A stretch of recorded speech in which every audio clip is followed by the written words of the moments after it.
Muy buenos días a todos. Esta mañana eh, vamos a tener la última de las sesiones del ciclo Temas fundamentales de la política exterior de México en el siglo XIX, que ha sido diseñado para nuestros estudiantes de relaciones internacionales de esta carrera en la Facultad de Ciencias Políticas y en especial para los grupos de política exterior de México en el siglo XIX.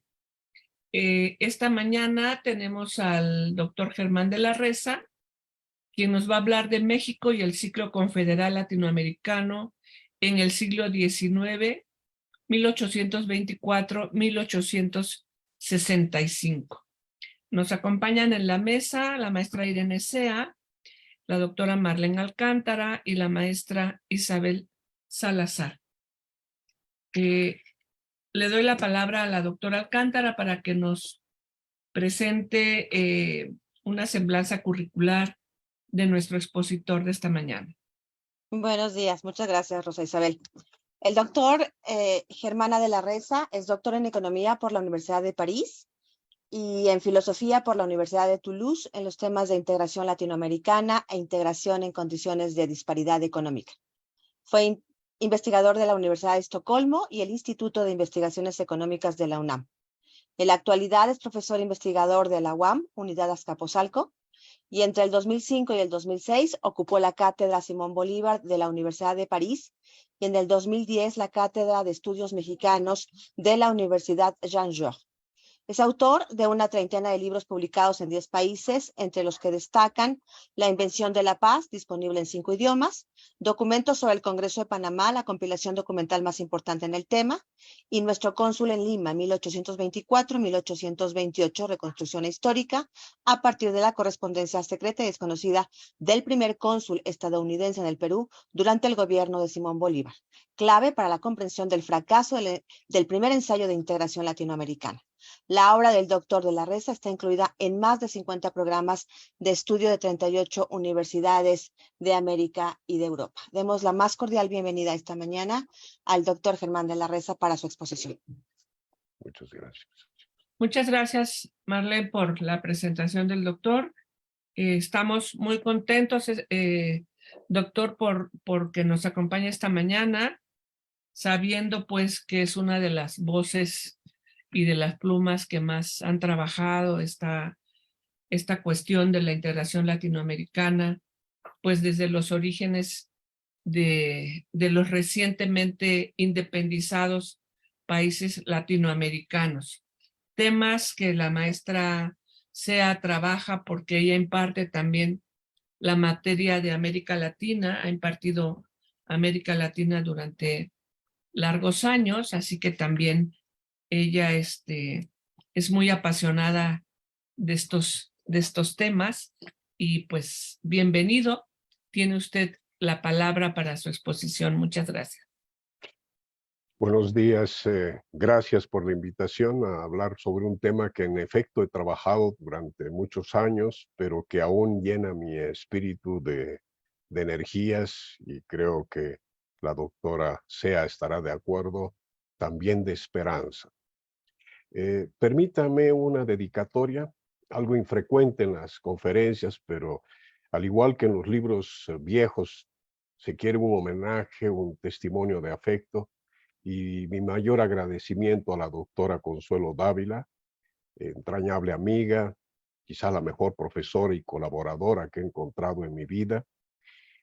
Cuando intercambiamos mensajes unas semanas antes de su fallecimiento, me hubiera gustado decirle lo importante que fueron para mí su apoyo, su consejo, su extraordinaria calidad humana.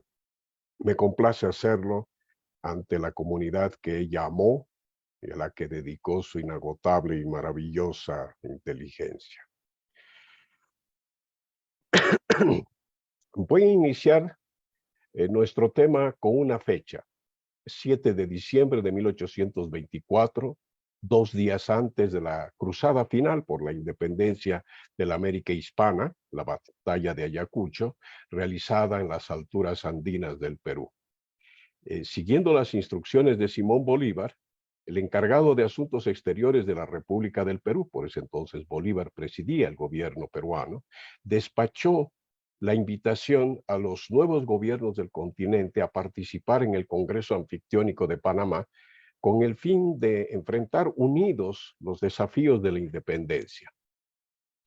Como se sabe, la reunión finalmente tuvo lugar en el Istmo de Panamá del 22 de junio al 15 de julio de 1826, un total de 10 sesiones formales, la última de las cuales siendo empleada por los representantes de México, Colombia, Perú y Centroamérica para la firma de 4 tratados, uno de confederación, el más importante, otro defensivo, un tercero también defensivo pero secreto o reservado, y un cuarto dedicado a la traslación de la asamblea al poblado mexicano de Tacubaya, lugar donde lamentablemente la iniciativa va a fracasar como resultado de la falta de ratificación de los tratados.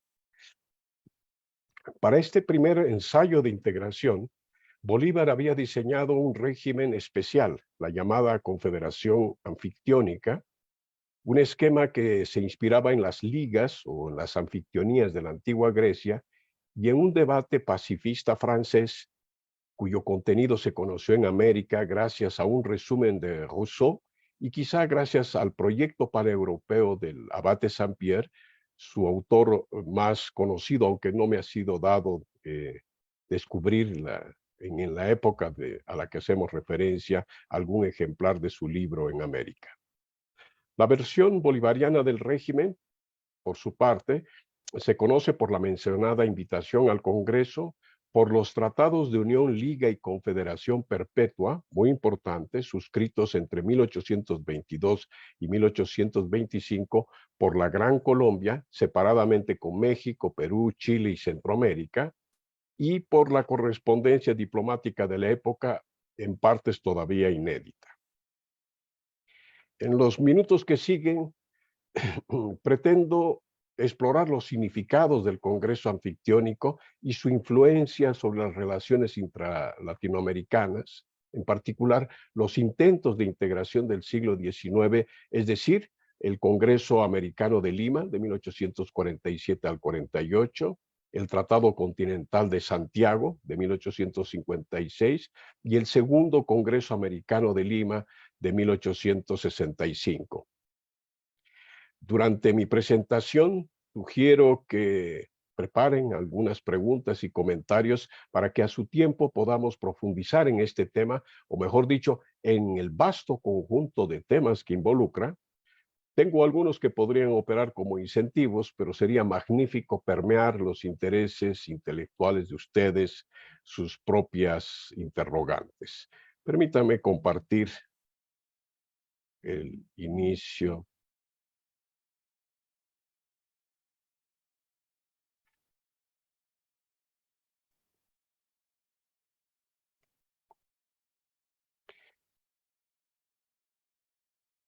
De entrada, debo decir que el estudio y la comprensión de los ensayos de integración del siglo XIX enfrentan 3 grandes obstáculos, no con la misma intensidad de hace 15 años, pero todavía importantes.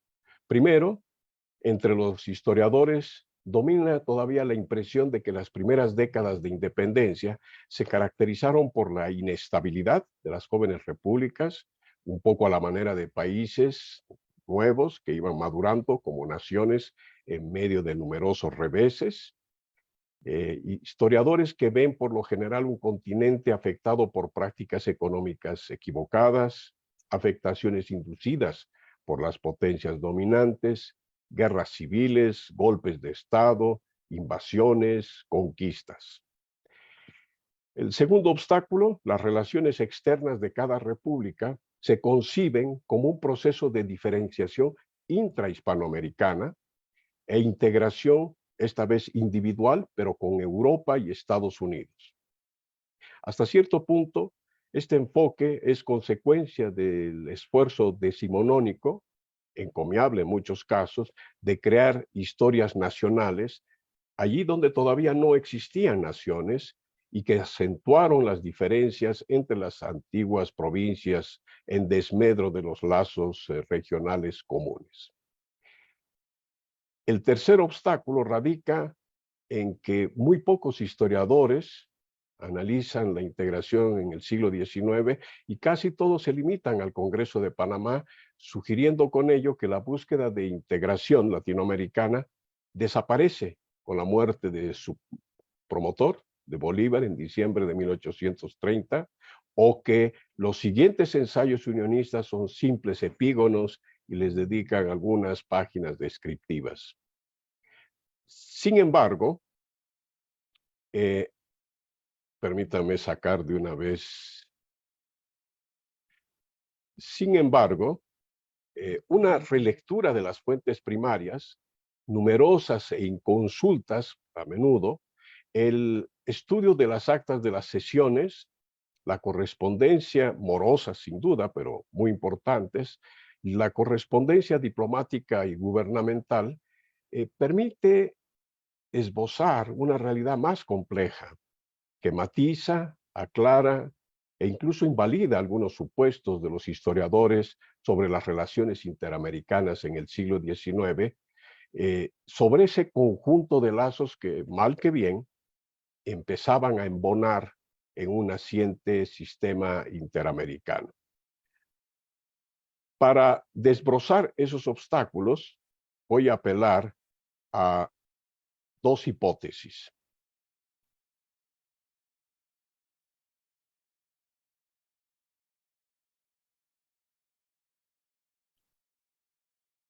La primera es en realidad una simple constatación. El modelo anfictiónico, surgido de la tradición pacifista europea, se pone en práctica por primera vez en América gracias a Bolívar y a la generación de la independencia. No voy a detenerme mucho en este tema. A quienes les interese profundizarlo, los invito a consultar La Invención de la Paz, un libro mío que figura en la biblioteca del CRI, donde fundamento la hipótesis de esa deuda intelectual con los antiguos planes de Unión Europea y busco poner de relieve su profunda sensibilidad, quizá la característica mayor, por el problema de la soberanía, quizá el asunto, la arista más importante durante los años de la independencia. Este modelo se originó, como les decía al comienzo, en la antigua Grecia, como un embrión del derecho internacional que permitía a varias ciudades-estado reunir a sus representantes alrededor de un santuario y establecer una confederación defendida por un ejército común y un sistema de arbitraje para la solución de sus diferendas. Este esquema servirá de inspiración a los planes de integración europea en los siglos XVII, XVIII, en particular las economías reales del duque de Sully y el proyecto de paz perpetua del abad de Saint-Pierre y el mencionado resumen de Rousseau, por cierto, autor preferido de los independentistas hispanoamericanos, en particular de Bolívar, quien poseía el ejemplar del contrato social que había sido antes de Napoleón. Hecho significativo, el modelo anfictiónico está a la base de todos los intentos de integración de América Latina durante el siglo XIX, y no solo gracias a Bolívar. Fue defendido en la primera y en la segunda década del siglo XIX por Juan Egaña en Chile, Cecilio del Valle en América Central, Silvestre Piñeiro en Brasil, Bernardo Monteagudo en Perú y Lucas Alamán en México. Más tarde, y durante medio siglo, se refieren a este modelo a menudo, pero aunque a veces no le mencionan por nombre, suponiéndole sus rasgos esenciales, Juan Alberdi en Argentina, Justo Arosemena en Panamá, Torres Caicedo en Colombia, Francisco Bilbao en Chile y Benedicto Medinaceli en Bolivia, entre otros. La segunda conjetura de nuestra investigación la podemos formular de esta manera.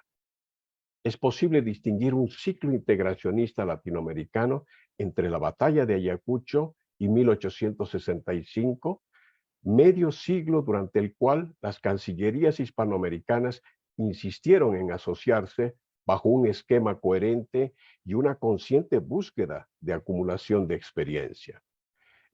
Como voy a mostrarles enseguida, este ciclo se caracteriza por el uso del mismo régimen, tiene el mismo origen, y sus fracasos difieren en los detalles, pero se producen de la misma forma.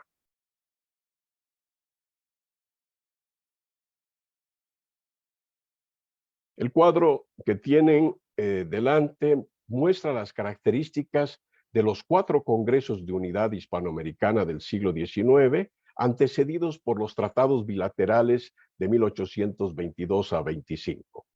Las columnas registran las principales características de las iniciativas, las líneas horizontales nos permiten su comparación. Veamos, la línea 1 se refiere al modelo basado menos en los congresos europeos aliancistas, como habían dicho muchos historiadores, que en las anfictionías griegas y en la corriente pacifista confederal en Europa. La línea 2, por su parte, sintetiza en una frase las causas de la convocatoria, la amenaza externa, sea europea o estadounidense, trátese de intervención en los asuntos internos de las repúblicas o de una amenaza a su integridad territorial. La línea 3 consigna el principal distintivo del régimen anfictiónico, la solución de controversias mediante arbitraje.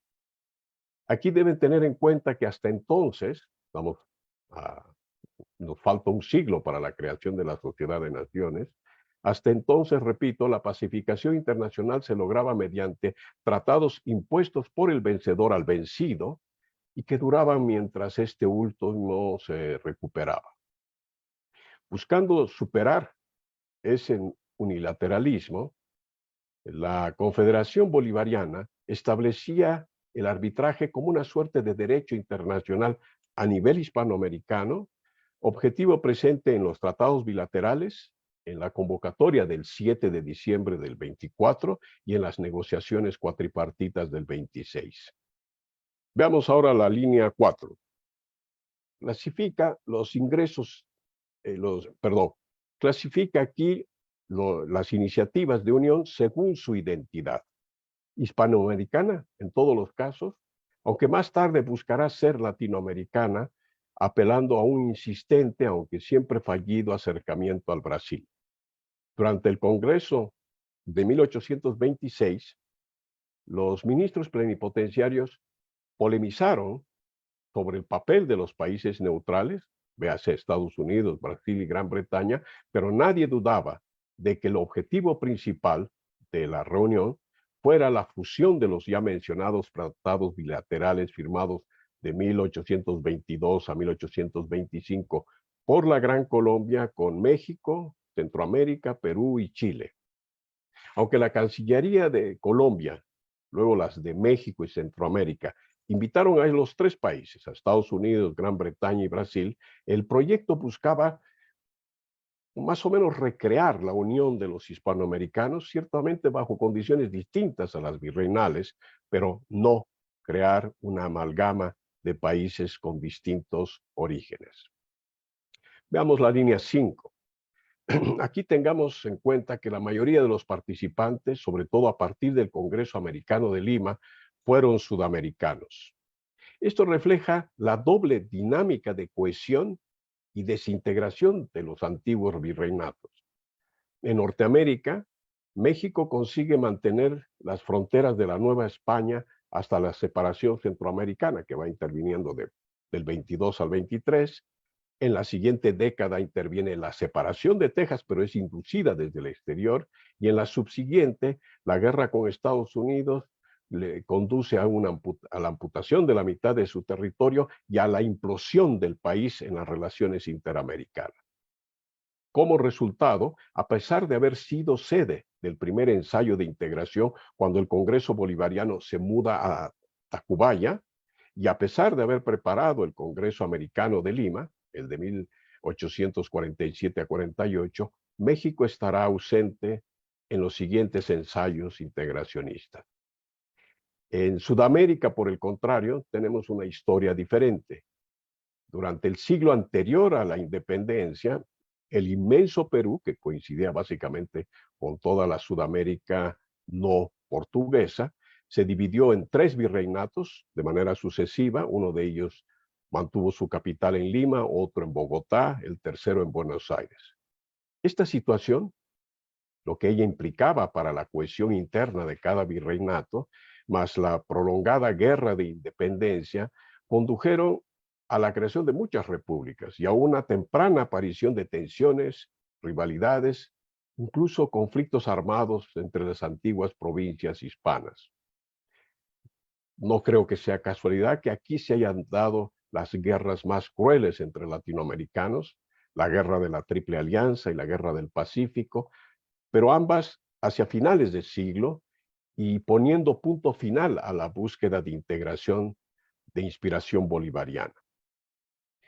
Un proceso similar, para quienes lo han recorrido un poco la historia de nuestra región, un proceso similar marcó a la Federación de Centroamérica y en 1838 dio paso a 5 pequeños estados en constante rivalidad y cuya vulnerabilidad frente a las potencias extranjeras se soldó con amputaciones, invasiones, golpes de Estado e intentos de protectorado.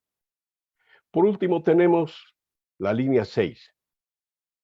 En cada ocasión, el fracaso del plan confederal ocurre de manera muy similar. No se ratifican los tratados, aunque son firmados plenamente durante las sesiones del Congreso. Las razones varían de uno a otro caso, aunque la repetición del hecho sugiere la existencia de causalidades comunes e interrelacionadas. Creo yo que podríamos esbozar 3. La inmadurez de la vida legislativa de las nuevas naciones, deterioro al que contribuye la actividad, la hiperactividad, podría decirse, del cuerpo diplomático, conectado con el anterior, la vulnerabilidad general frente a la intervención extranjera y un prenacionalismo que busca acentuar el proceso de diferenciación de las antiguas secciones de la América española. Hasta aquí, las diferencias, permítame un segundo, hasta aquí decía las características de un ciclo anfictiónico cuyas extensiones nos permiten una visión, creo yo, más precisa de la integración latinoamericana, rescatando su fuerte anclaje en el proceso de independencia. Si lo recordamos, la elaboración, la negociación y la firma de los primeros tratados de confederación anfictiónica intervienen inmediatamente después de la guerra emancipadora y, por su parte, el Congreso de Panamá se presenta como una especie de plataforma común al conjunto de intentos de crear un orden hispanoamericano, podríamos decirlo, un primer sistema interamericano. Así, al menos respecto de un segmento de su política exterior, Hispanoamérica opera durante el siglo XIX con un sentido acumulativo y una racionalidad patente, lo que nos devuelve al punto de partida de esta conferencia, esta vez con la recomendación de matizar la hipótesis sobre el devenir caótico del siglo XIX. La relevancia del ciclo anfictiónico para la comprensión de la integración latinoamericana, creo que también sirve para recordarnos que en el siglo XX hemos asistido a ciclos y no a iniciativas aisladas. De 1960 a la década de los 80, el regionalismo se presentó en la forma de acuerdos de unión aduanera y zonas de libre comercio inspirados en el ejemplo europeo. De 1991 en adelante empieza un tipo de regionalismo fuertemente influido por los tratados de libre comercio y desde 1994 en el TLC, que va perdiendo vitalidad a partir del año 2003. Ya para cerrar, creo que la identificación, permítame, voy a hacer una...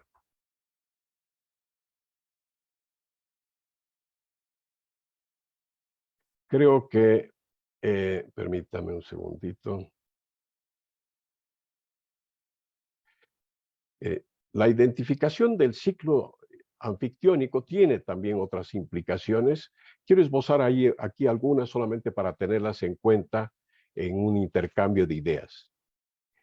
Primero, establece con bastante precisión los contornos de la influencia del modelo bolivariano sobre las relaciones interamericanas y, como acabo de mostrar, va mucho más allá de la independencia.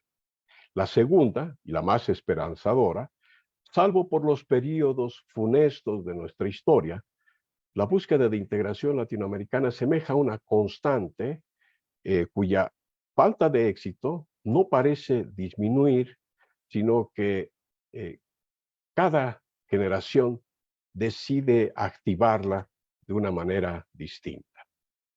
Gracias.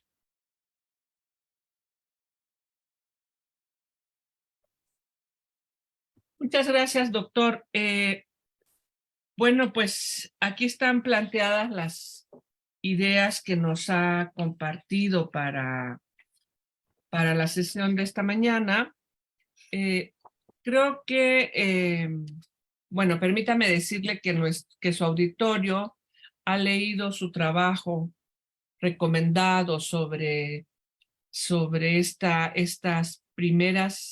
este primer gran intento de hacer una confederación de los nuevos países independizados de España.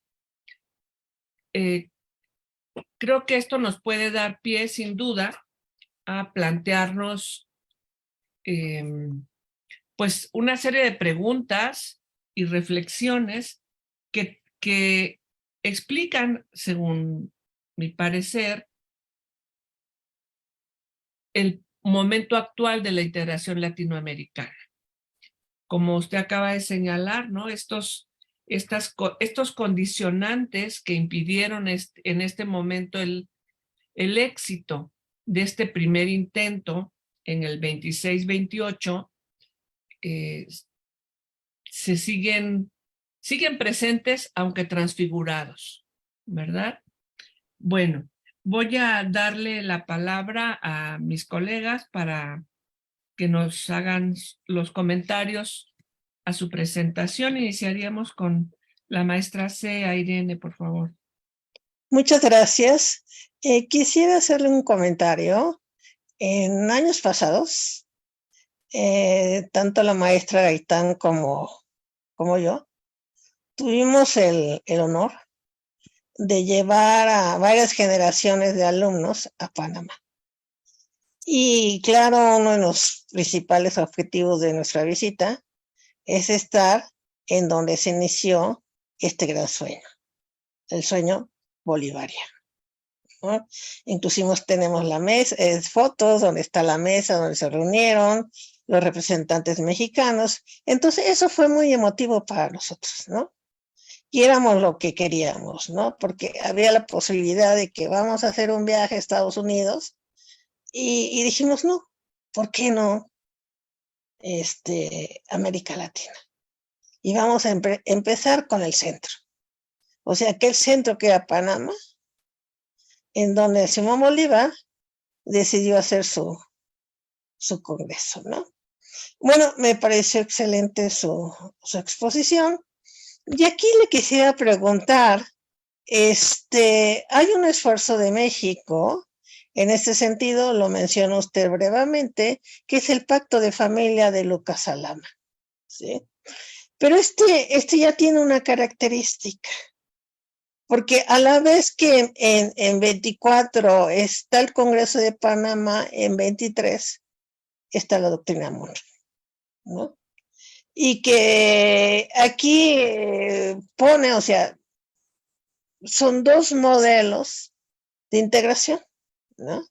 Uno es una integración horizontal y el otro es una integración bilateral, ¿no? Y que al final pues va a triunfar en la OEA esta visión de Monroe de una integración vertical presidida por los Estados Unidos, ¿no? Entonces, lo que yo veo es que a partir de que ya no es Hispanoamérica, sino Latinoamérica, aquí aparece más que el deseo de integrar a Brasil, es el antiyanquismo, ¿no? O ponerlo, lo del norte, con lo hispano, o sea, con lo latino contra lo sajón, ¿no? Y se va a ver más adelante en qué momento los Estados Unidos pasan a ser la gran amenaza, ¿sí? Entonces aquí es unirnos, es en contra de, ¿sí? Que con Simón Bolívar dice, bueno, sí, primero nos unimos nosotros, y una vez que nosotros ya seamos fuertes, entonces vamos a empezar primero, bueno, pues a Inglaterra, ¿no? Porque Inglaterra, porque si invitamos a un país fuerte, estamos, bueno, casi de frontera con otro país fuerte, que son los Estados Unidos. Entonces necesitamos a alguien o sea, que le pueda poner, y ya cuando eso sucede, o sea, yo lo que veo con Simón Bolívar, o sea, estaba pensando en una especie de Naciones Unidas, ¿no? Vamos a darle la voz a los pequeños, pero esa voz de los pequeños, para que sea fuerte, debe ser integrada en una sola voz. Entonces vamos a estar en condiciones para hablar con el grandote. Y no vamos a hablar a trancazos ni a golpes, sino civilizadamente, ¿no? Y aquí hay dos figuras que también me gustaría. ¿Cuál sería la distinción entre una mediación y un arbitraje? Entonces, ¿y cuál sería el peso? ¿Y por qué fracasa el pacto de familia? Porque creo que más adelante, bueno, lo que queda es la semilla. México, al igual que prácticamente todos los países de América Latina, vive de frente a los Estados Unidos y le da la espalda a la América Latina. Y a la vez los países de Sudamérica, bueno, pues tienen que lidiar pues con Europa, porque ahí viene toda su influencia, ¿no? Pero por lo pronto México, se tiene, o sea, y aquí tiene una relación esquizofrénica entre el amor y odio de los Estados Unidos, ¿sí? Mucho más adelante aparecería, bueno, Canadá, ¿no? Pero como un estado X en esto. Entonces, estas serían las preguntas que le plantearía. Muchas gracias. ¿Quiere, Sí. doctor, que escuchar todos los comentarios y luego... Si le parece, ¿no? Para avanzar? poder, Sí, digamos, ok. no acumular tanto tiempo yo. Ok. Gracias. Marlene, por favor. Sí, muchas gracias, doctor, por la charla. Si bien es cierto que nosotros en la materia de Política Exterior de México 1 abrimos un espacio, justamente como lo comentaba la maestra Sea, para hablar sobre el monroísmo y el bolivarismo, porque creo que, digamos, es algo, como usted lo acaba de mencionar, importante también para ejemplificar, digamos, a las relaciones internacionales de México, por lo menos en América Latina. A mí me parece que de la charla que nos acaba de dar esta mañana, podemos encontrar, pues, y un poco la pregunta también es las condiciones propias de México para, digamos, limitar su participación. A mí me parece, como decía la maestra Sea, ¿no? Nosotros tenemos una preocupación mucho más al norte que esa preocupación al sur, ¿no? Y de hecho, bueno, creo que también es algo que hemos visto a lo largo del tiempo, es decir, en el 19 nos costó trabajo y en el 20, en los años 60, digamos, hasta la fecha, siempre estamos buscando un acercamiento con América Latina, por lo menos para América Central. Que también ahora, digamos, en los últimos tiempos hemos visto, digamos, con mucho ahínco, me pareciera. Y sin embargo, una de las preguntas que creo que también aquí usted toca y creo que son fundamentales es el hecho de que haya desaparecido Bolívar, el hecho de que todos los países latinoamericanos se enfrentaran, digamos, por un mismo proceso de conformación de Estado Nacional, con las características que usted mencionaba, hacer frente a los embates del extranjero, las propias pugnas al interior de los estados, el tema anárquico de los estados que nosotros vivimos también durante una larga data en el siglo XIX. No van a hacer o no van a dejar que estos modelos, esta idea de seguir con la integración, pues perdure en el tiempo, ¿no?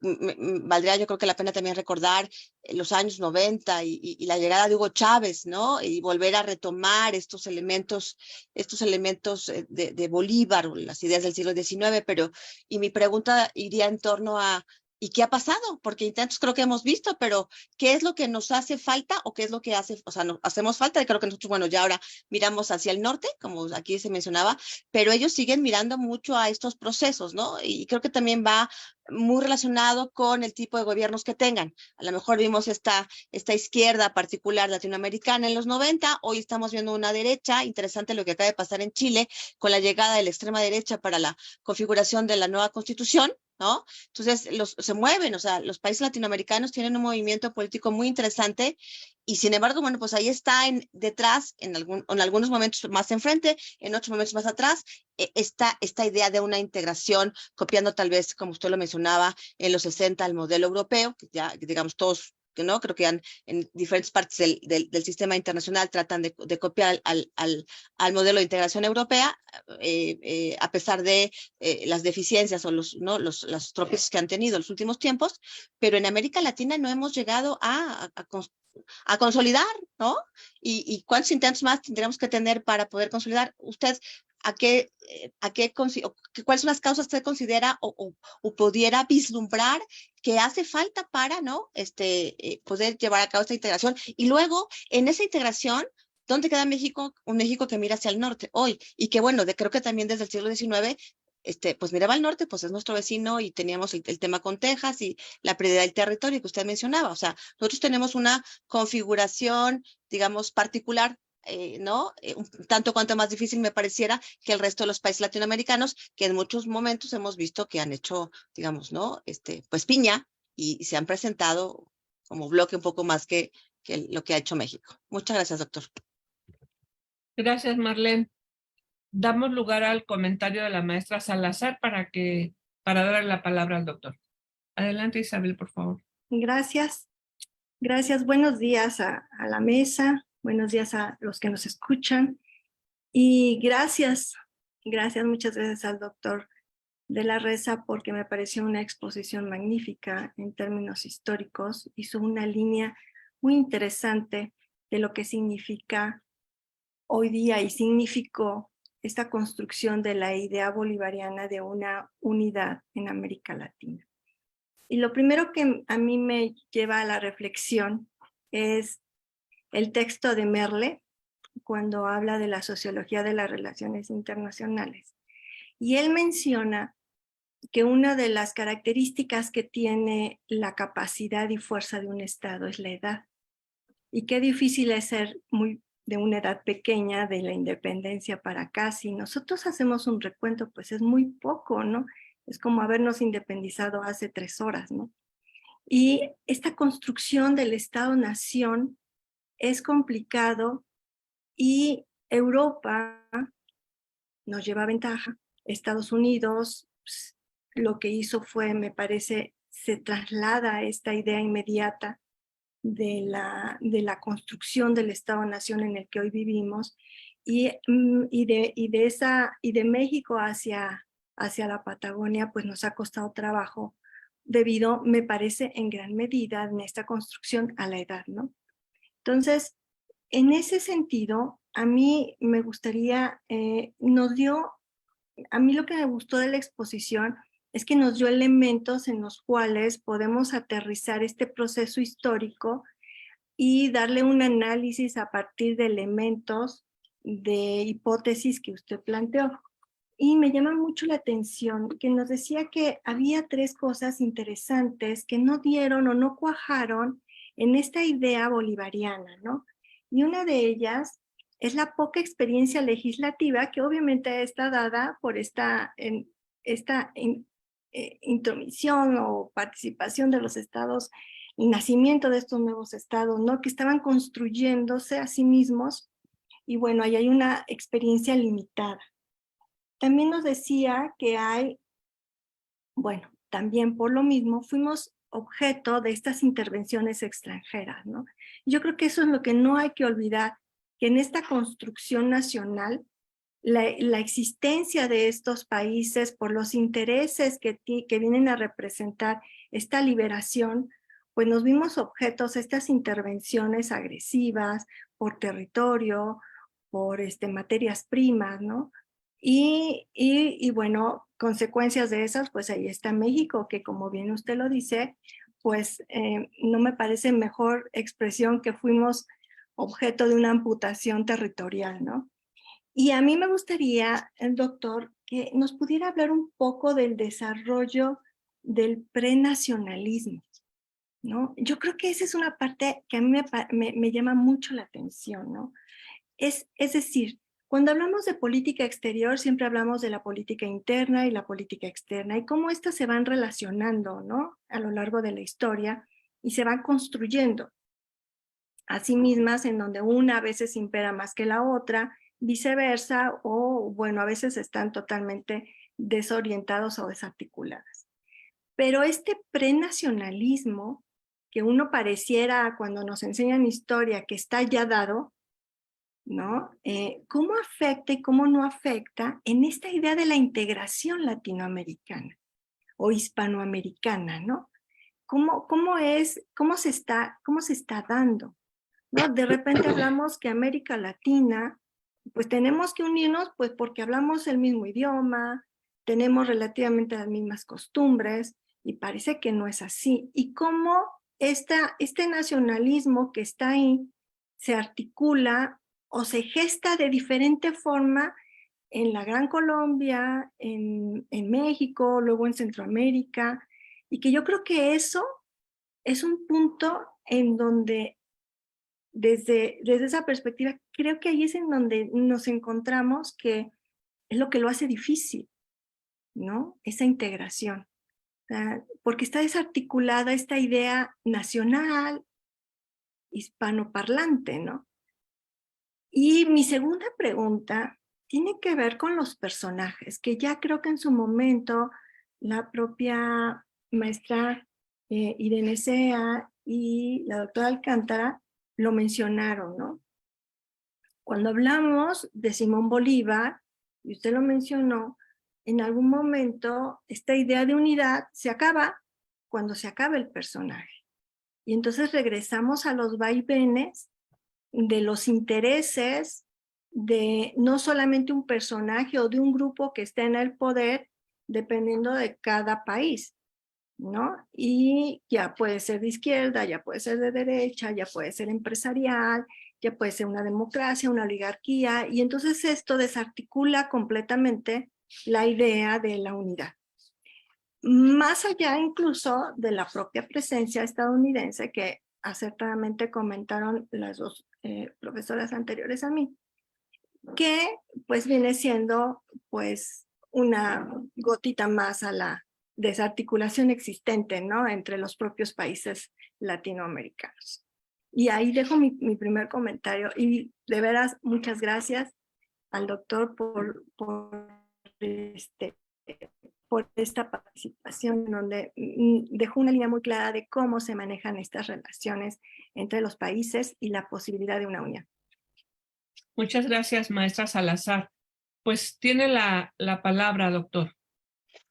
Muchas gracias. Espero poderme acercar un poco.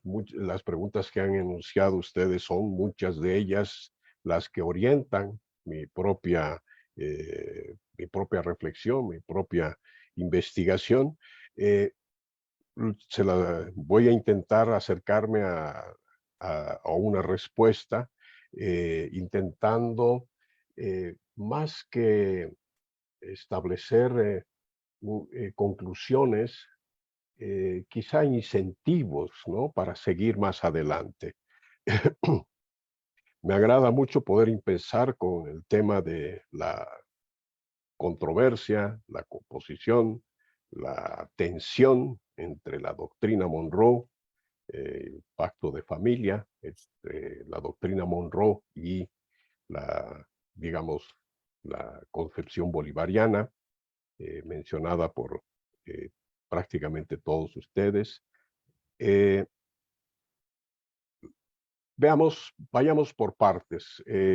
La doctrina Monroe no es verdaderamente una doctrina, es un mensaje enunciado por el presidente Monroe en una circunstancia muy definida y que luego en el siguiente gobierno con Adams va a intentar constituirse en una guía para las relaciones exteriores de Estados Unidos. Es decir, no me comprometo no soy aliado, pero de los hispanoamericanos, pero voy a hacer todo lo posible para que no haya una intervención europea que afecte mis intereses prehegemónicos, porque todavía no estamos ante la potencia que conoceremos luego.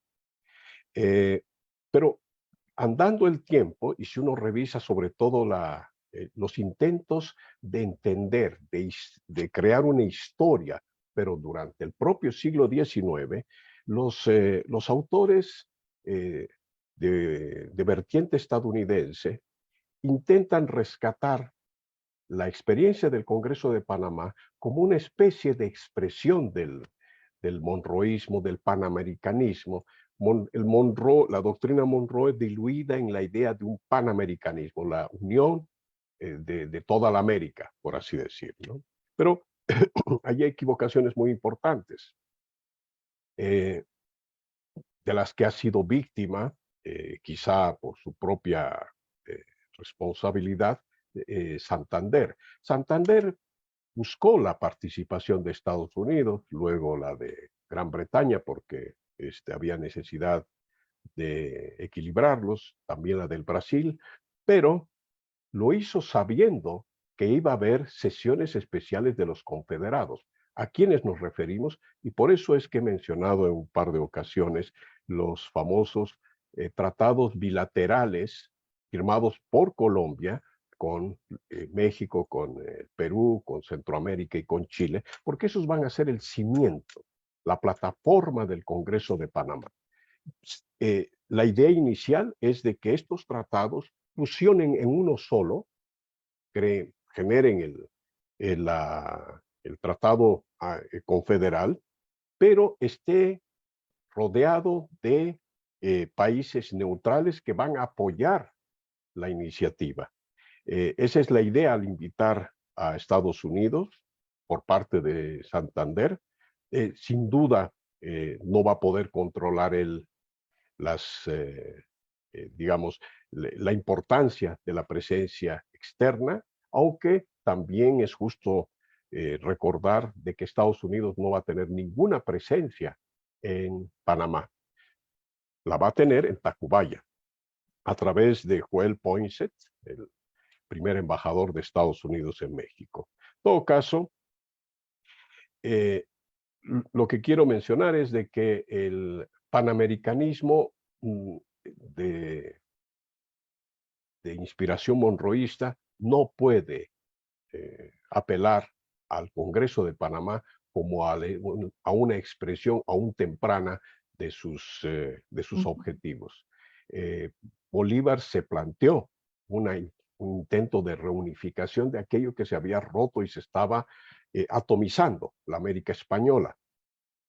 No era una búsqueda de crear, digamos, una especie de aerópago mundial, etc. En algún momento, varias de las cartas, varias de las expresiones de Bolívar sugieren el intento de aprovechar, pero es un poco el estilo de Bolívar, ¿no?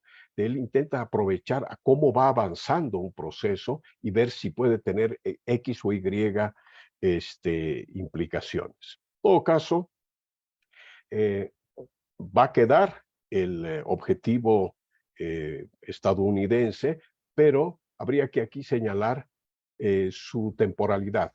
Entre el Congreso de Panamá y finales del siglo, básicamente no va a tener la importancia del latinoamericanismo que guía el Congreso americano de Lima de 1847 a 48, el Tratado Continental de Santiago de 1856 y el Segundo Congreso Americano de Lima de 1864 a 65. Durante ese periodo, todavía la influencia bolivariana todavía es muy importante. Va a aparecer luego de las dos guerras funestas de finales del siglo XIX entre latinoamericanos, cuando ellos, de alguna manera, varios de los países se vuelcan, pero estoy hablando más de Sudamérica que de México, se vuelcan para buscar una especie de pax estadounidense, ¿no?, que inhiba la continuación de conflictos que habían llegado a niveles atroces. El caso de México es totalmente distinto. México recibe por primera vez a Joel Poinsett cuando éste está haciendo un recorrido por la América todavía colonial. Joel Poinsett va ya enseñorearse de varios contactos. Cuando regresa para ser embajador, va a tener unas instrucciones muy definidas que tienen que ir básicamente sobre el tratado comercial del cual debía eliminarse la cláusula de la nación más favorecida. Permítame luego volver sobre este tema que lo considero importante, y el intento de compra de Texas. Esos van a ser los dos objetivos. Ninguno de los dos va a lograr obtenerlo, gracias en gran medida, y hay que reconocerlo, a Lucas Alamán. Lucas Alamán va a lograr que el primer tratado, que el tratado comercial, sea el que reconozca la prioridad latinoamericana comercialmente, en desmedro de la cláusula de la nación más favorecida, por un lado, y por el otro va a lograr que se firme un tratado de límites que refuerza la identidad mexicana de Texas. Es andando el tiempo, mediante un desgaste continuo, que se va a llegar a la situación de la separación tejana de 1836. Pero antes de eso, quiero recordar de que Lucas Alamán regresa a la Cancillería y convoca a lo que se va a conocer como el Pacto de Familia, semanas después del fallecimiento de Bolívar. Realmente no hay una desaparición del proyecto de Unión Hispanoamericana. Bolívar fallece en diciembre del 30, en enero del 31, Lucas Alamán está organizando las misiones que van a ir a Sudamérica y Centroamérica para promover la reinstalación, primero que nada, del Congreso de Unión Hispanoamericana en Tacubaya. Y cuando esto se va poniendo cada vez más difícil, acepta y promueve ya la Cancillería mexicana, a cargo de este proyecto, ya más allá de Lucas Alamán, acepta que sea Lima. De hecho, el principal promotor, el principal organizador, aquel que va a lograr finalmente la realización del segundo Congreso anfictiónico, que es el Congreso Americano de Lima, va a ser México. Pero ocurre en una fecha en la que todos sabemos, México está ocupado por tropas estadounidenses, ¿no? Eso no va a ser óbice para que en la siguiente ocasión, que es en el Tratado Continental de Santiago, México sea uno de los objetivos, la defensa de México sea uno de los objetivos, la defensa de Centroamérica, que había sido víctima de los filibusteros que incluían a aquellos que habían intentado independizar el norte de México, ¿no? Y que se mudan para Centroamérica, específicamente a Nicaragua, y de ahí surge una reacción de solidaridad que va a conducir precisamente a este Tratado Continental del 56. Nuevamente México va a estar presente en el espíritu hispanoamericano en el segundo Congreso americano de Lima, porque va a ser en gran medida reacción a la invasión francesa en México, ¿no? Previo a ello se logran crear una serie de sociedades americanas en varios países. También llega a crearse una pequeña sucursal en el Distrito Federal de entonces, pero lo fundamental ocurre en Sudamérica, particularmente en 3 países, en Chile, Perú y Bolivia, donde se fundan estas sociedades que buscan enviar apoyos, enviar recursos y realizan como sociedades literarias una serie de actividades de promoción de la conciencia latinoamericana. Es un periodo realmente larguísimo, no me voy a extender más, creo que he esbozado algunos de los puntos. La respuesta a la penetración de Estados Unidos creo que tiene que ver, repito, ya cerrando este punto, con las 2 guerras de finales del siglo, porque se considera a ambas, pero sobre todo la guerra de la Triple Alianza, como la más sangrienta que se conoció en el siglo XIX. Esto ocasiona un enorme remesón en las relaciones interamericanas y va a permitir que Estados Unidos ingrese como un conciliador, como un garante de la paz, más allá de los intereses individuales de los países. Permítame pasar a el tema de una precisión sobre la anfictionía que me puede conectar con la problemática de las soberanías. La anfictionía, al momento de la independencia, Bolívar esboza en la Carta de Jamaica una serie de alternativas, todavía muy a grosso modo, de qué se podría hacer con ese continente que parecía destinado a fragmentarse e incluso a tener, lo que no va a ocurrir, pero para la Carta de Jamaica sí es claro, de que podría tener reyes, repúblicas, es decir, tener varios regímenes.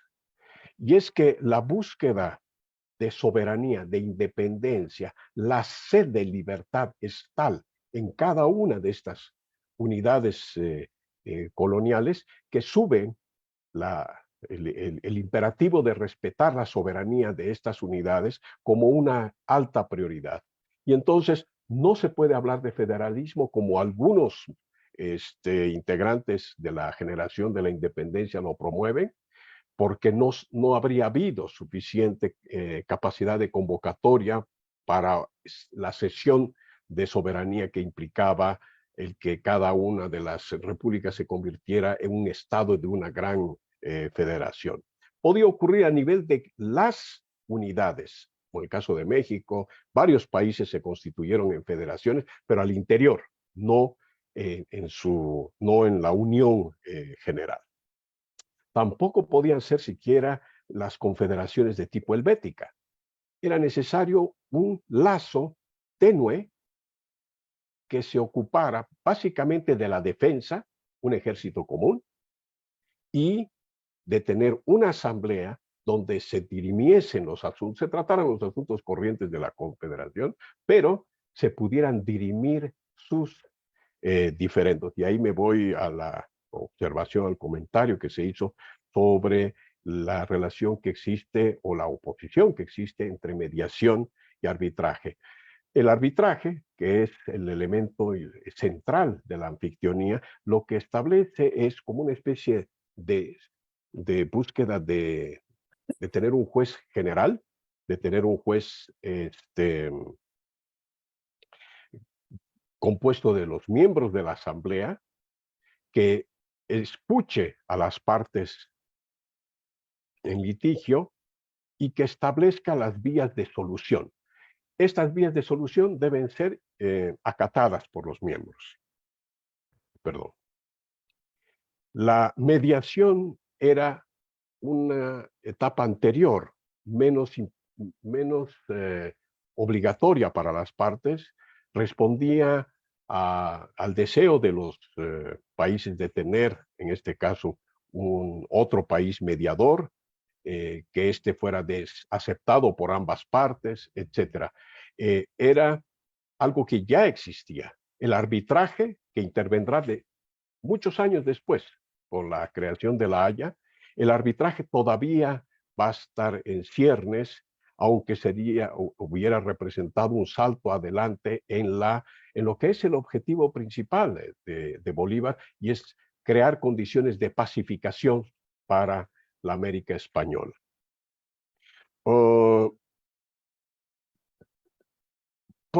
Del prenacionalismo. He observado a lo largo de todos estos años en los que he querido entender un poco el siglo XIX, cómo era tan necesario al momento de entrar a la historia de las relaciones interamericanas, de hecho entrar a historias nacionales. Había habido muy poca preocupación durante el siglo XIX por hablar de América Latina, de la América hispana, y más del país en cuestión. Hay un censo que se realiza hacia finales del siglo XIX sobre las características principales de los historiadores. Gran parte de ellos se concentran exclusivamente en las ciudades capital, intentan crear una historia nacional, la comparan frente a objetivos, frente a realizaciones, fracasos, éxitos de las potencias europeas, y desconocen prácticamente todo lo que ocurre en los países aledaños, ¿no? Entonces,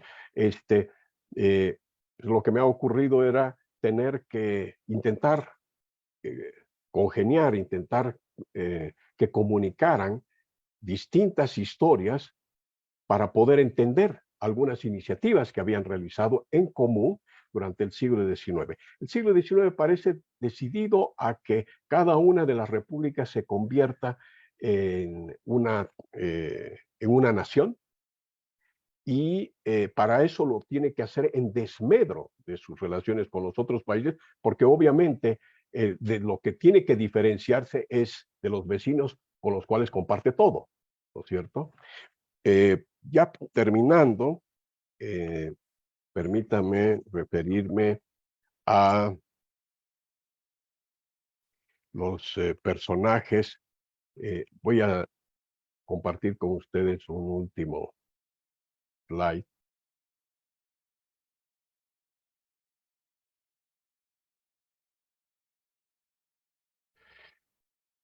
Estos son los participantes o aquellos que van a ser convocados y aceptados formalmente por Bolívar dentro de lo que representa una verdadera empresa diplomática, quizá la más importante que hayamos realizado durante los primeros 50 años de independencia. Aquí están todos los convocados, cuál fue la situación de ellos y su característica principal. Es muy corto el tiempo aquí para detallarlo, pero la característica principal es de que prácticamente todos los ministros pertenecen a la élite gobernante, pertenecen a la élite de entonces, sea gobernante, sea política, sea intelectual. Lo mismo va a ocurrir con en las otras iniciativas, ¿no? La de, por ejemplo, en la primera que ustedes pueden ver, José Vallivian acababa de ser presidente de Bolivia. Benavente lo iba a ser. Si vamos más abajo, vamos a encontrar personajes que son muy importantes para la historia de América Latina del siglo XIX. Hablo de Justo Arosemena. La doctora Sea sabe de la importancia que tiene Arosemena en Panamá. El Congreso se llama Arosemena. Gran parte de sus instituciones fueron creadas por él, etc. Lo propio ocurre con Gregorio Paz Soldán en el Perú. Resumiendo, estamos frente a un esfuerzo real de parte de las nuevas repúblicas para intentar contener por lo pronto la atomización, intentar defenderse frente a constantes amenazas externas y alcanzar al menos un tipo de integración bajo las características que acabo de mencionar, que resultan cómodas, porque la anfictionía no pide cambios sustanciales a ninguna de las legislaciones. Simplemente tener representantes acreditados formalmente y que ellos atiendan los asuntos de seguridad y de solución de controversia. Gracias, me detendría aquí. Muchas gracias, doctor. Yo creo que podemos apreciar, nuestro auditorio, nuestros alumnos pueden apreciar la complejidad del proceso al que nos estamos refiriendo esta mañana. Este asunto de la posible unidad, integración latinoamericana en torno a dos cuestiones inicialmente que aparecen muy sencillas con las que usted ha cerrado el comentario, ¿verdad? Que son solucionar las controversias que pudieran aparecer entre los países y presentar un frente común frente a cualquier agresión, por decirlo de manera tal vez simplista. Yo quisiera rescatar para nuestro auditorio el trabajo que hemos revisado, que usted amablemente hizo favor de enviarnos para la lectura, que es esta publicación suya de la revista de Historia Moderna y Contemporánea de México, que usted tituló Más allá de la negligencia racional, la Asamblea de Tacubaya, 1826-1828. Quisiera destacar aquí para nuestros estudiantes cómo este artículo pues muestra un trabajo de investigación muy minucioso, basado o sustentado en gran parte en documentos de archivo que permiten, bueno, revisar el tema de principio a la actualidad. Ahí yo pienso que es muy importante y es un trabajo que también la maestra Irene Sea desde hace muchos años fomenta y procura entre sus estudiantes y como una forma de aproximación al trabajo académico, que es el trabajo de archivos en fuentes originales para realmente conocer con mayor profundidad los temas. Y en el siglo XIX, pues esto es mucho más factible porque pues ya los documentos de los archivos están, digamos, en términos generales, organizados, sistematizados, aunque por ejemplo en su trabajo vemos que hay algunos documentos por ahí que aparecen que no estaban registrados o que no estaban considerados porque a lo mejor no están en el legajo que uno esperaría que estuvieran, sino están en otro archivo y en otra clasificación, ¿no? Bueno, creo que, bueno, no puedo hablar por todos, ¿verdad? Pero a mí me parece un ejemplo de trabajo, doctor, que puede ser muy ilustrativo para nuestros estudiantes sobre cómo un tema, ¿no?, que pareciera muy particular puede tener esta trascendencia por la forma de abordarlo en todo un siglo o en varios siglos, como esto de encontrar las características que movieron un desenvolvimiento particular de un tema muy específico, como es la Asamblea de Tacubaya, como seguimiento de la Conferencia Anfictiónica de Panamá, ¿verdad? Quiero pues ponerlo como un elemento que motive a nuestros estudiantes a trabajar de esta manera, ¿no? Con datos, con hechos concretos, con la revisión de correspondencia, de convenios, en una perspectiva disciplinar, multidisciplinar amplia, a partir de objetivos que parecen muy concretos, sin perderse, ¿verdad? Podríamos hablar del ideal bolivariano para América Latina versus doctrina Monroe, etcétera, y tener una amplia gama que puede darnos resultado o no, ¿verdad? Pero que siendo tan general nos pierde. Muy bien. Permítame Sí, doctor, agregar a lo adelante. que está diciendo. Me alegra mucho que haya hecho referencia a este trabajo. Fui muy feliz trabajando en él, la verdad.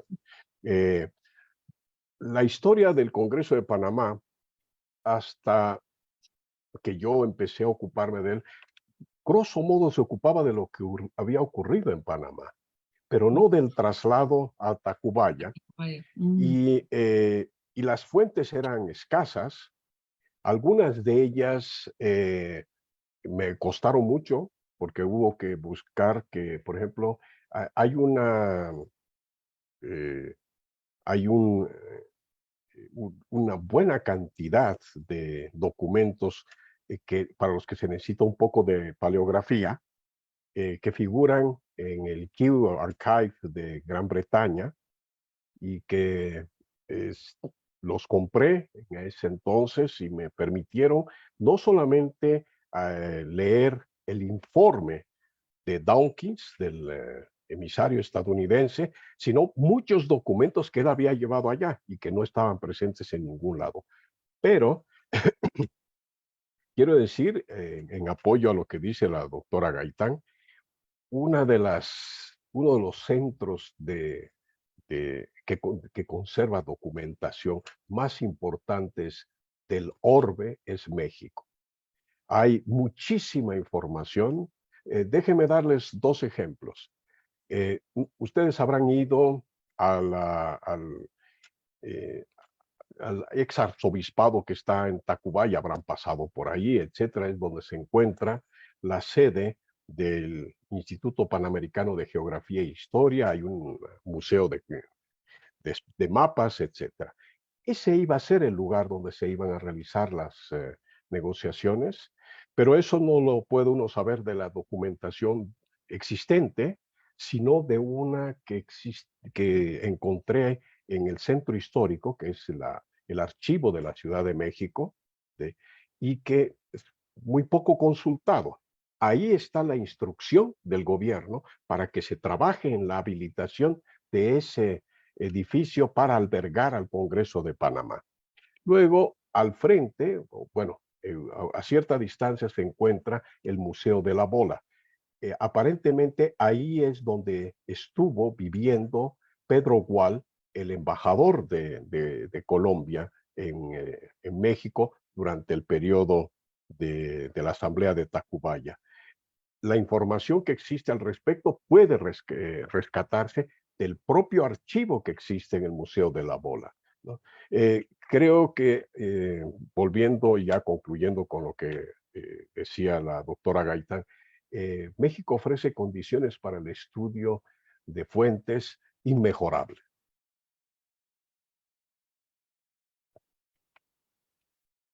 Sí, y bueno, nosotros podemos ver la cantidad de extranjeros que en el verano consultan el archivo de la Cancillería. Aquello está lleno de extranjeros, algunos mexicanos, pero es un archivo muy consultado, ¿verdad? Y no necesariamente por nosotros. Cuando que hay tesoros ahí que podríamos, nos falta vida para poder acercarnos a todo lo que ahí tiene la Cancillería. Bueno, pues yo, Marlene, te pediría si nos haces favor de plantear las preguntas que hemos rescatado del chat del Facebook. Sí, cómo no. ¿Me podrían dar la palabra, por favor? Claro que sí, Irene, Adelante, adelante. Irene. Por favor. Nada más algo que nos llamó cuando estuvimos en Panamá. En México hay un acrecentado antiimperialismo, ¿no? Y cuando fuimos a Panamá, nosotros supusimos que por la cuestión del canal iba a ser lo mismo, pero no, nos encontramos que de alguna manera ellos amaban a los Estados Unidos, ¿no? Y luego me puse a pensar, bueno, ¿por qué estos diferentes, si podemos llamar nacionalismo de alguna manera? O sea, la actitud frente a los Estados Unidos, ¿no? Y la explicación es que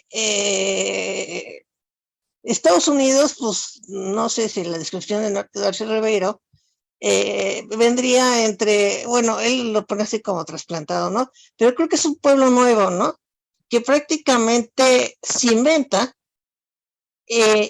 una forma de gobierno, inventa, bueno, se basa su economía en el libre comercio, y es el modelo que va a imperar no solamente a lo que desde la doctrina Monroe o desde Jefferson decían, bueno, algún día el concepto esto de la nación más,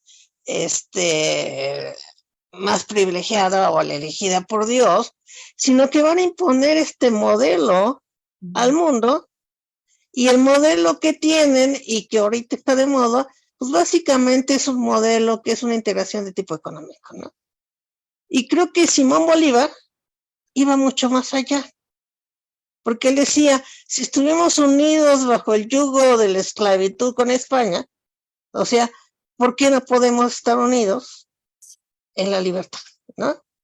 Entonces, creo que básicamente era unión de tipo político, o sea, sí está una parte económica muy importante, y aquí, bueno, vienen las nacionalidades, hasta qué punto vamos a ceder, por ejemplo, cómo nos vamos a mantener, los ejércitos, etcétera, etcétera, etcétera. Pero fundamentalmente, bueno, vamos a reunirnos todos, ¿no? Vamos a reunirnos todos porque nos estamos integrando, ¿no? Estamos expuestos al exterior. Entonces creo que sería lo fundamental, y ahora este modelo que tienen los Estados Unidos, pues creo que se ha extendido a todo el mundo, y en particular a la América Latina.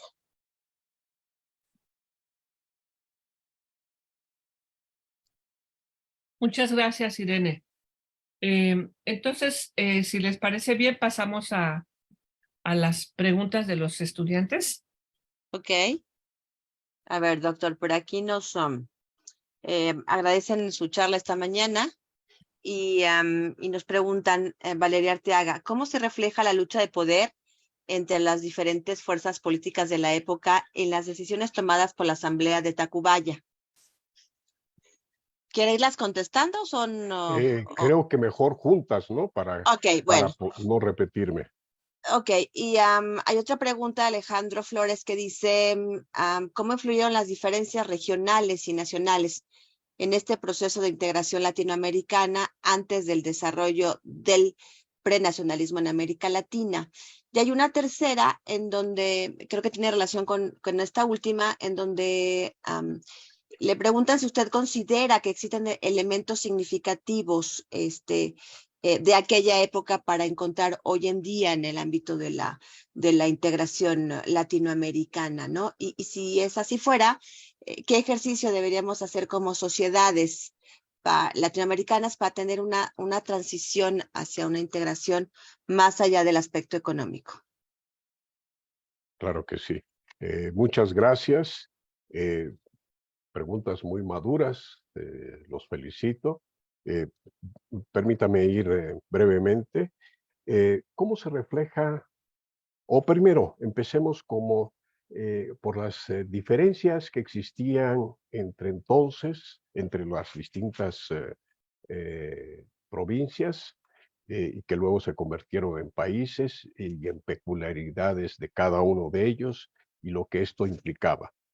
Eh, hay una carta de Bolívar cuando él está regresando a Lima después de su periplo por el sur, pasa a Bolivia, para la creación de Bolivia, regresa al Perú, va a presentar su renuncia y se va a retirar a a Colombia.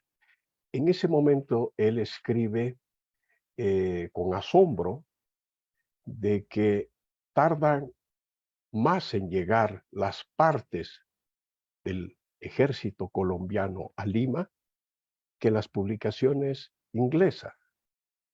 Y esto puede ser patente a lo largo de prácticamente todo el periodo. Cuando estuvieron en Panamá, los ministros mexicanos no recibieron nunca ninguno de los mensajes que se les envió desde la Ciudad de México. Y lo propio ocurría con el Perú, que sí recibió los que envió uno de sus ministros, Vidaurre, pero no llegó a responder, sino cuando es sustituido uno de los ministros, Pando, por Tudela, ¿no? Entonces, el grado de incomunicación es elevado. Hay un grado de incomunicación que va a constituirse, va a apoyar el proceso de diferenciación al que he hecho referencia en el siglo XIX, va a hacer de que va a dar mayor sustancia a que los países firmen tratados comerciales con Estados Unidos, con Gran Bretaña, con Francia, incluso después con España, pero sin interesarle afianzar el comercio con los países vecinos.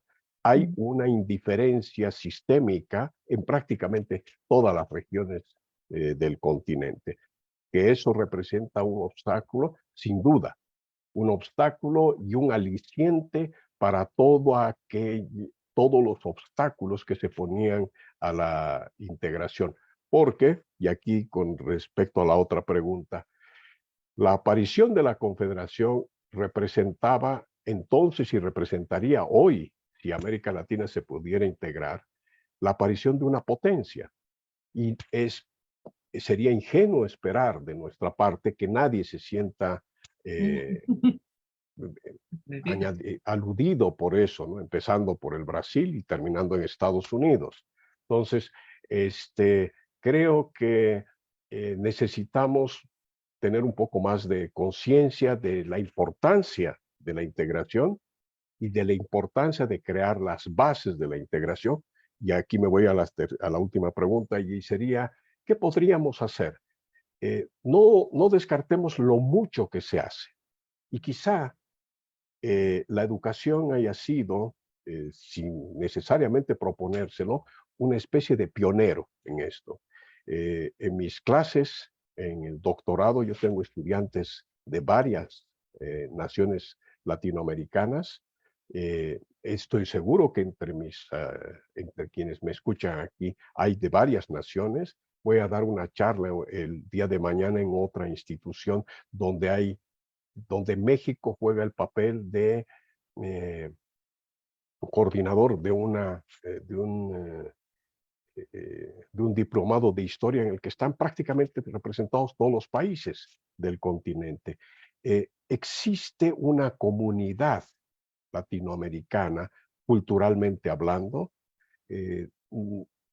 Hicieron mucho por ello en el boom latinoamericano, y luego ha continuado, ¿no es cierto?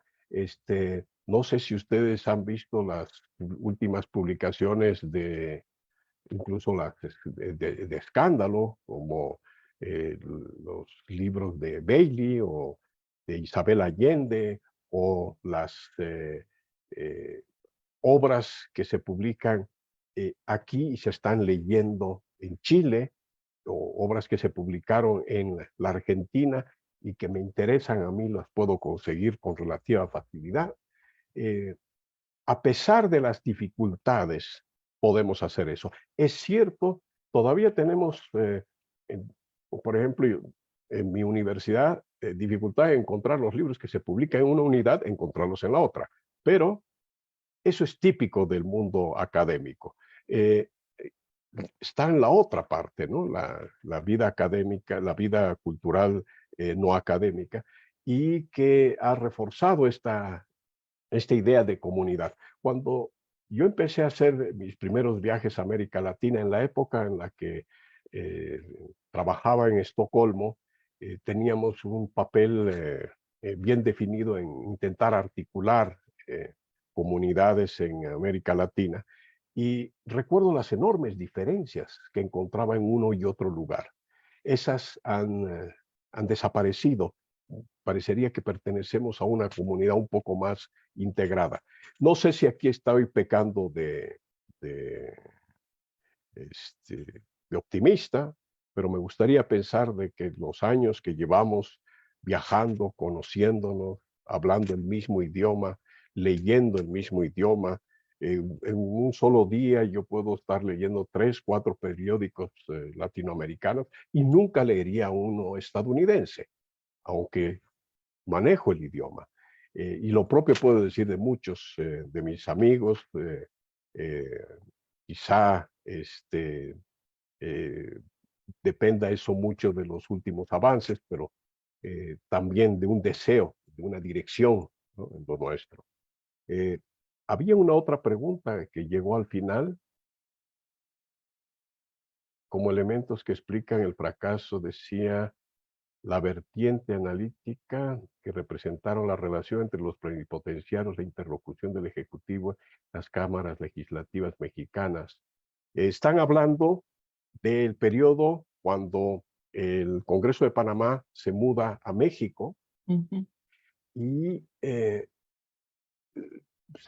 pudimos dar seguimiento a qué era lo que se discutía en el Congreso. Hubo reuniones cerradas para tratar el problema de los tratados y de que no se ratificaran. Hubo conciencia de su importancia, pero también había una penetración importante por parte de Joel Poinsett, también del representante estadounidense de Ward, británico de Ward, pero eh, creo que hubo sobre todo en ese momento una muy inoportuna presencia de una constitución hiperfederalista o casi entre federalista y confederalista, que le restaba importancia al presidente. He podido revisar las numerosas ocasiones en las que el presidente pedía al Congreso en una ocasión que extendiera sesiones para que finalmente se ocupara de los tratados y no se podía lograr.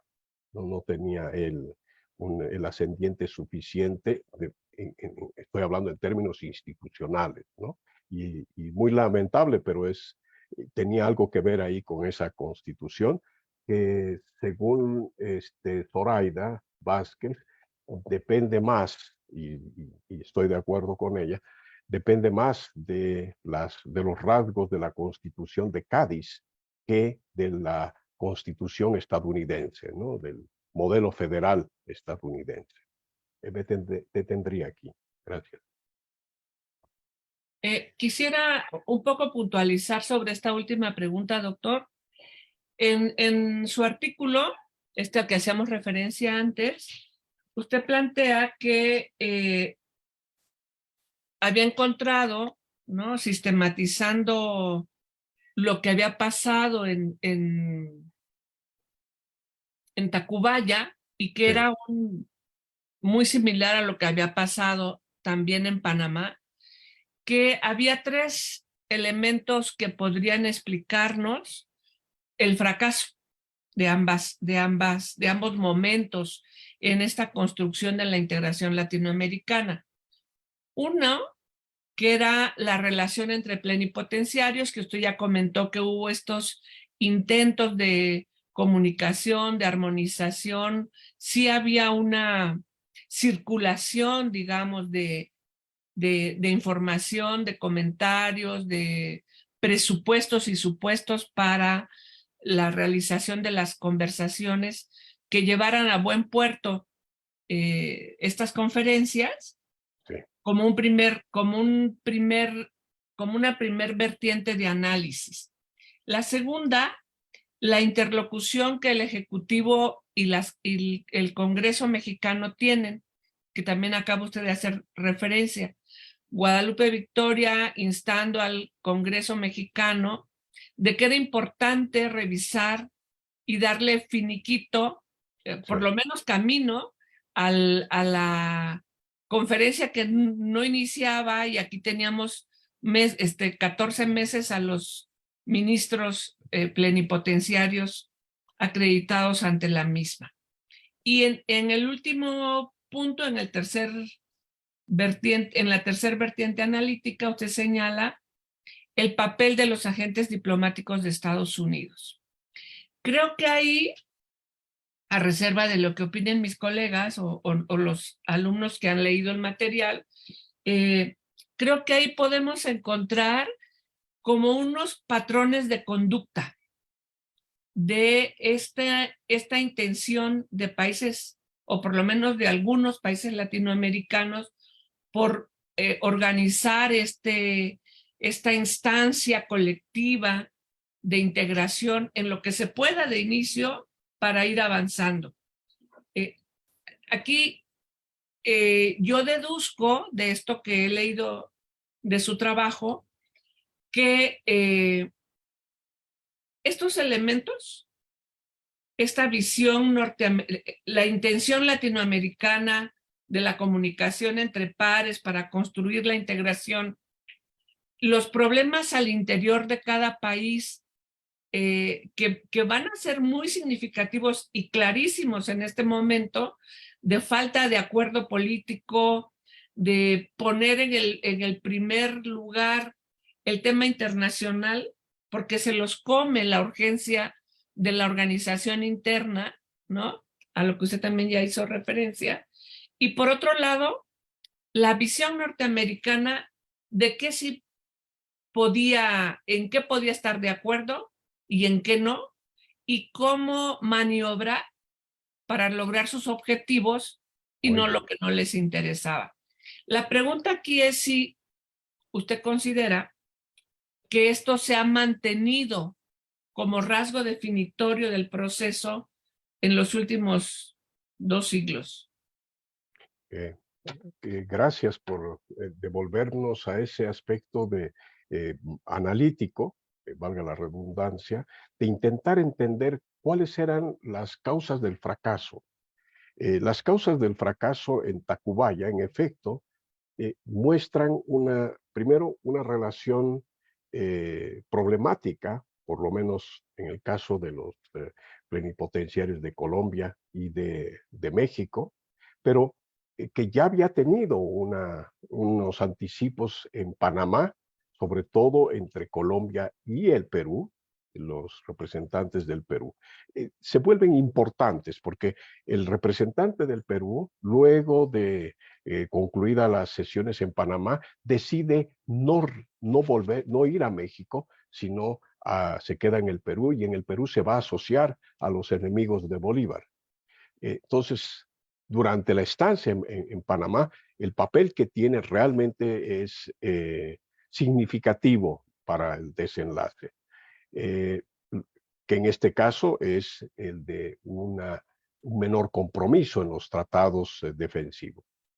En el caso de la interlocución del Ejecutivo, me he referido a él hace un momento, el presidente y el Congreso tienen desavenencias importantes, inconexiones importantes. El partido del presidente está presente, pero no tiene suficiente capacidad para generar una aprobación, en este caso la ratificación de los tratados, y en último momento la actividad de agentes extranjeros que nos es completamente incomprensible en nuestros días. Joel Poinsett dominaba las cámaras, pero también el ejército, también las cámaras en los estados. Tenía una fuerte influencia sobre el propio presidente, sobre los medios de comunicación. Tenía una capacidad económica suficiente para incidir en muchos estamentos de la sociedad civil. Entonces, eso ya no es repetible. Tampoco es repetible la importancia de los plenipotenciarios, porque entonces ellos eran los encargados mediante la plenipotencia, valga la redundancia, la plenipotencia les permitía negociar tratados que iban a crear ese nuevo país, ¿no? La Confederación Hispanoamericana. Eso ha desaparecido, ahora lo que tenemos son procesos un poquito más estándar, guiados por tratados que ya tienen un historial detrás, y lo propio podríamos decir respecto de las actividades de las cámaras legislativas, ¿no? Ellas se guían más por una rutina, por un protocolo de actividades, ¿no?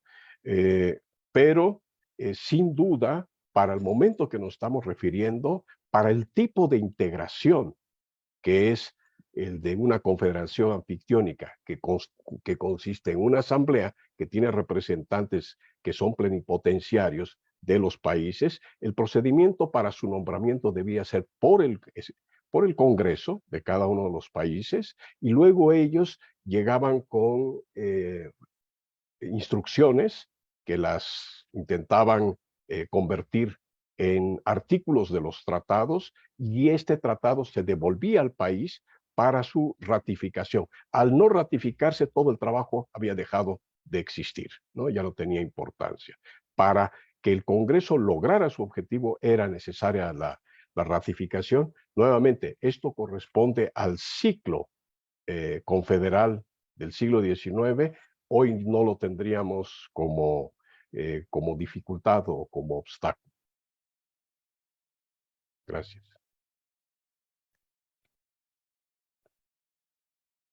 Muchas gracias, doctor. Yo creo que esto nos conduce necesariamente, dice, a ser muy rigurosos, ¿verdad? Con la investigación y con las conclusiones que tenemos, porque lo más sencillo y esquemático es pues irnos con el asunto de la transfiguración de estos elementos en cada momento de los intentos de integración latinoamericana.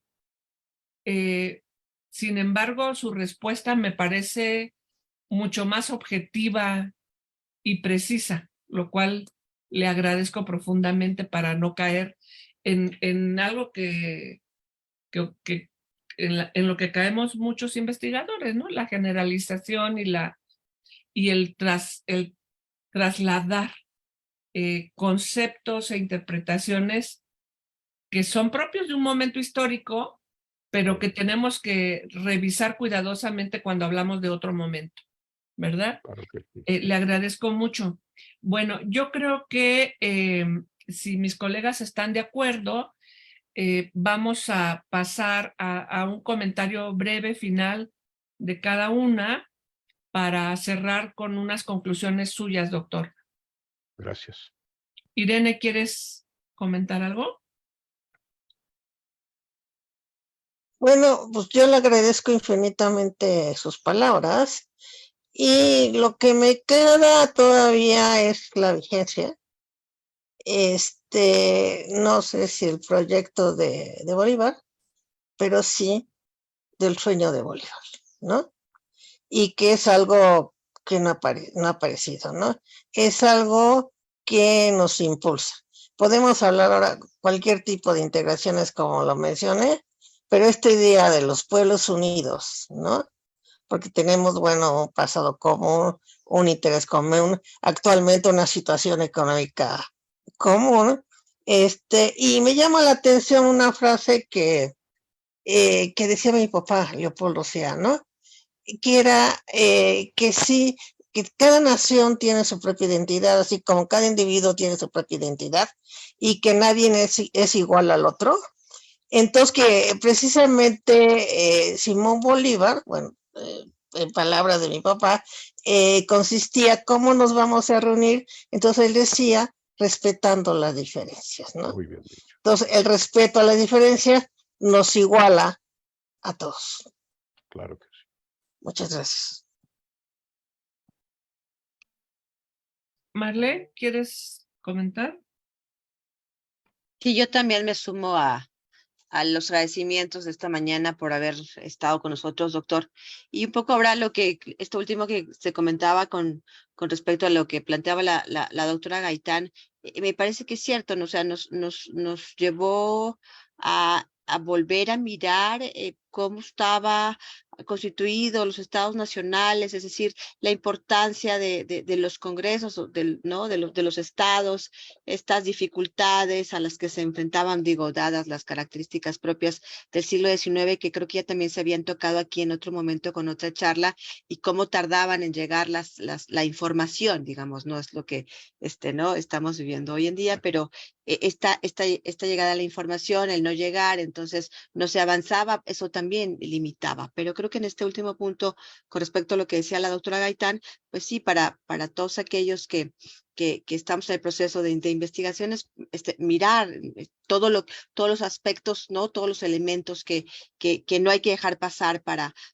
poder retomar, digamos, con mucha objetividad las temáticas. Y creo que justamente esta charla nos ha permitido ver es la importancia, ¿no? de observar todos los elementos que constituyen un trabajo de investigación como el que usted ha realizado a lo largo de estos tiempos, ¿no? Y obviamente para con los temas en América Latina. Y nuevamente, pues muchas gracias por habernos acompañado esta mañana.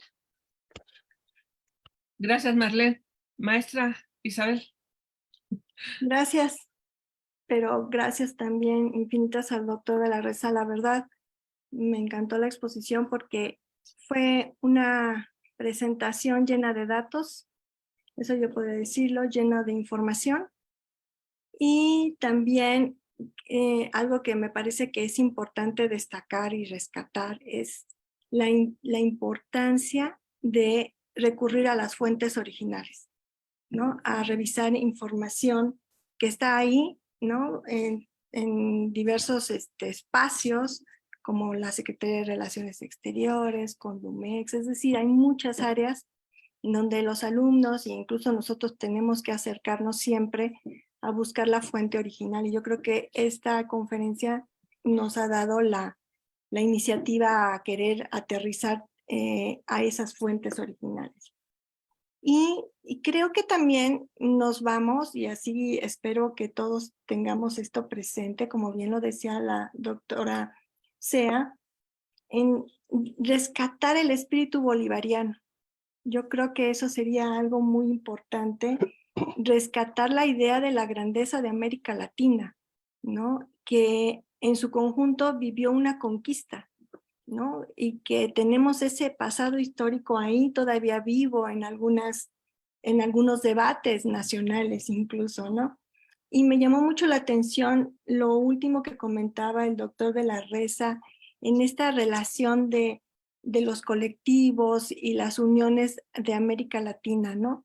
Yo creo que hay que mirar hacia allá durante un largo periodo, y esto ya viendo hacia futuro, vivimos una relación mucho más estrecha con Estados Unidos que tiene que ver en parámetros comerciales, y dejamos de lado un proceso histórico, ¿no? que nos une con la parte del sur del continente, ¿no? Y rescatarlo creo que reaviva nuestra fortaleza identitaria, ¿no? Y nos hace diferentes, pero también nos hace más fuertes en relación a otros, al otro, ¿no? Que en este caso son los Estados Unidos, es Europa, y vamos construyendo así nosotros una misma relación con vínculos parecidos, ¿no? Entonces yo creo que esto último que mencionaba el doctor acerca de los vínculos de estos colectivos, ¿no? Es una invitación a seguir explorándonos en ese pasado para ver hacia el futuro, ¿no? Y buscar esa integración, ¿no? Que en algún momento nos construye, ¿no? Como nación y como pueblos, ¿no? En general. Y eso yo creo que me quedo con eso de esta exposición. Y gracias nuevamente. Muchas gracias, maestra. Tiene la palabra, doctor, para cerrar la charla. Muchas gracias, conmovido por esta reunión, por su participación. Sí, concuerdo con la doctora Sea. Respeto la diferencia, pero unión. Básicamente el legado de Bolívar, la búsqueda de integración a través de una forma, de un régimen tan flexible que simplemente buscaba defendernos a todos e impedir que cometiéramos ultrajes entre nosotros. Creo que era factible en el siglo XIX. En este tendríamos que encontrar nuevas formas. En todo caso, quisiera repetir mi conclusión, que salvo en los periodos funestos de nuestra historia, que ha habido varios, la búsqueda de integración semeja a una constante que ha tenido siempre fracasos, ¿no? Pero eso no parece aminorar, sino que cada generación vuelve a activarla de distintas formas. Me imagino que en otras regiones sería razonable pensar de que el fracaso de la integración condujera a buscar otra cosa. Pero aquí hay cambios en las formas, pero seguimos buscando ello y creo que en el fondo, en el núcleo de esa constante, se encuentra Bolívar. Ahora, ya para terminar, permítame nada más algunas recomendaciones que seguramente los llenará de satisfacción como ocurrió conmigo. Estudiando el siglo XIX me percaté de la existencia de 3 personajes, hay muchos más, pero permítame resumir en 3 para tener mayor tiempo para dedicarles a ellos. 3 personajes desconocidos o muy mal conocidos que alumbraban la importancia de ese siglo, la importancia de los personajes que orientaban, que nos abrieron los ideales de la integración. Primero es Juan Egaña. Juan Egaña se presenta, según los historiadores, dependiendo del grado de profundidad con el que uno aborde su obra, como un prócer de la independencia chilena. Él es nacido en el Perú, en Lima, de una familia de importancia social allí. Luego de la muerte del padre, emigra a Chile, pero ahí él va a mantener sus vínculos con la comunidad chilena, con la comunidad peruana y su familia en el Perú. Cuando ocurre las primeras guerras entre Chile y el Perú, con ocasión de la Confederación Perú-Boliviana, él va a sentir la desazón de pertenecer, medio pertenecer a un país donde vive, al que le ha dedicado prácticamente todo y que proviene de otro, en realidad, que está siendo en este caso el enemigo número 1 público. Él es, Juan Egaña, el primero en esbozar un proyecto de integración confederal anfictiónica en 1810. Lo hace en el mes de septiembre. Es quizá el rasgo de pionerazgo menos inverificable, en el sentido de que existen pleno conocimiento de ello, aunque por razones que acabo de mencionar, y vaya a saber si hay algunas otras, ni la historiografía chilena ni la peruana tienen mucho interés en activar su memoria. Acabamos de publicar en la Biblioteca Ayacucho una colección de sus escritos americanistas. Creo que les interesará, es de acceso gratuito. La segunda es de Benedicto Trifón Medinaceli.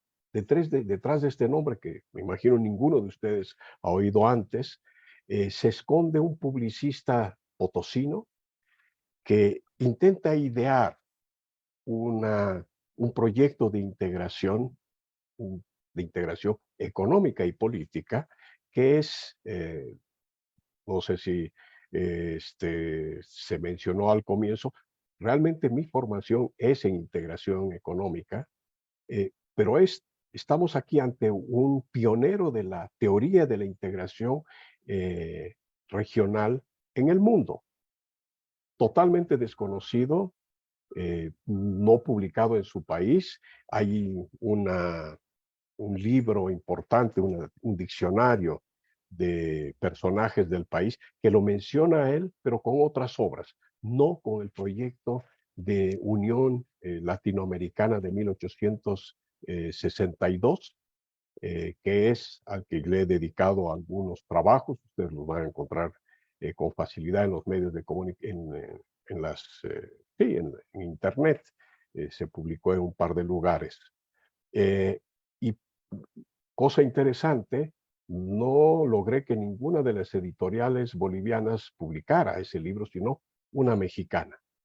En vida de Medinaceli ocurrió lo mismo. Él no encontraba dónde publicar esta obra. Y por último, a propósito de Panamá, Justo Arosemena. De Justo Arosemena se conoce su obra panameña, su dedicación a construir la Constitución de Panamá, su importancia social, sus representaciones en el exterior.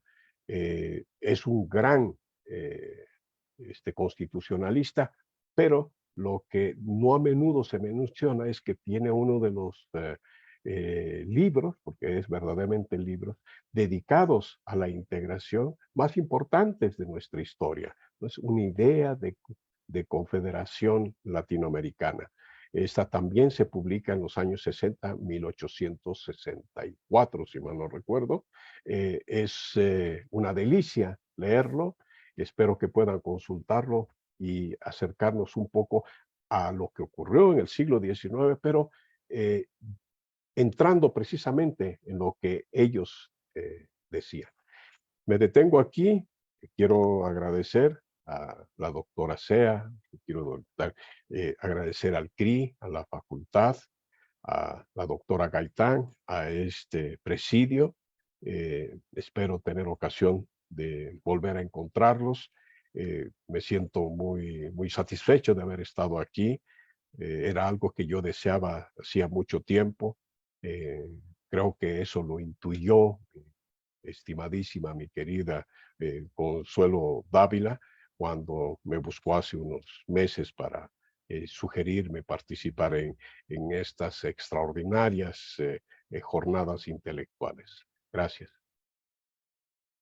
Muchas gracias, doctor de la Reza. Muchas gracias a la maestra Sea, Alcántara y Salazar.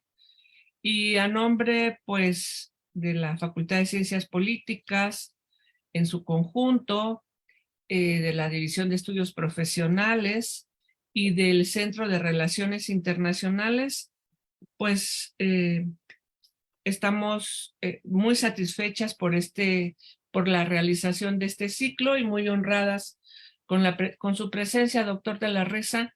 Seguramente no será la última vez que estemos por aquí en este asunto.